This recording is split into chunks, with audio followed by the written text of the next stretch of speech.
Hello everyone, welcome again to my YouTube channel. Before we will start, I would like to say thank you to my subscribers who continue to support my channel. For today's episode, we will focus to some of the singular and plural forms of some Arabic words. We are aware that there are two numbers that can be found in English grammar. These are singular and plural.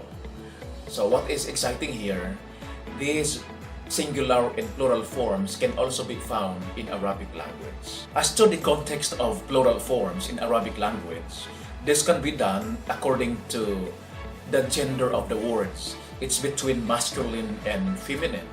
So we will start from the context of feminine.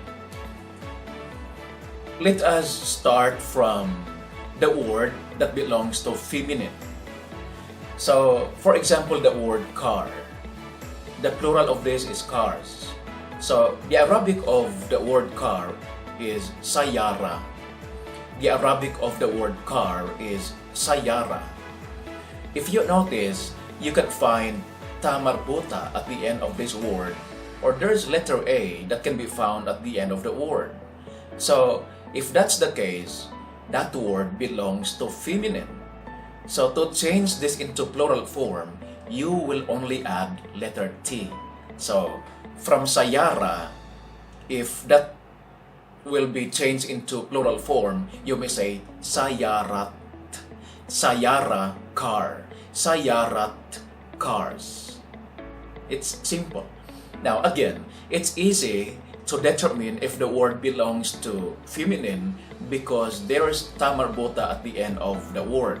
There is a higher percentage for a feminine word as to its plural form. You would only add T at the end of the word. But this is not true to all because there's a little percentage for a feminine word that the spelling will be changed if this will be changed into plural form. Like for example, is the Arabic of the word mother.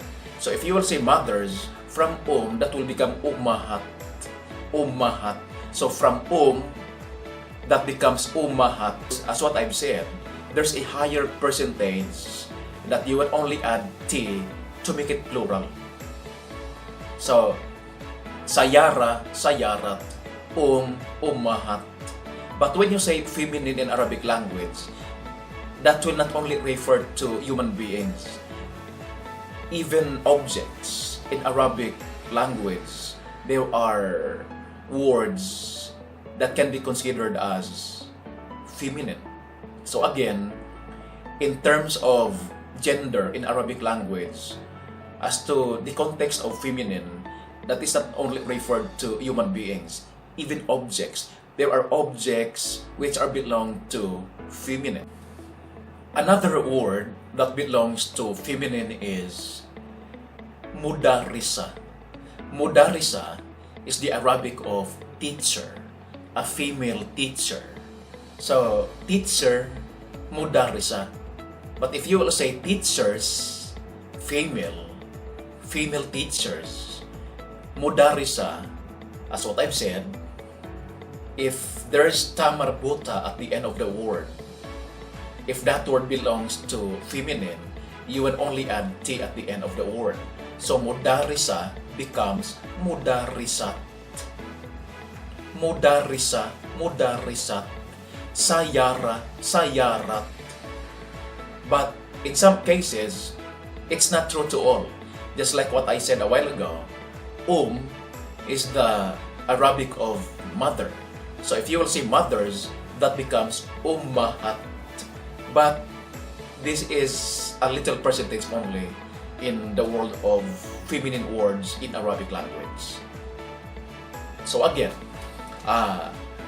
for feminine, sayara becomes sayarat. We're talking on the plural forms of these words. Sayara, sayarat. Mudarrisa, mudarrisat. Ummahat. Now, in the context of masculine, there's only a little percentage that you will only add at the last part of the word. Like for example, mudaris. Mudaris is the Arabic of teacher, male teacher. So, if you will say male teachers, mudaris becomes mudarisun. We added un at the end of the word. Mudaris, mudarisun. Muallim, muallimun. Okay? But most of the words belong to masculine. Usually the spelling of these words would be changed. Like for example, bite. Bite is the Arabic of the word house. But if you will say houses, that bite becomes buyut. Bite, house, buyut, houses.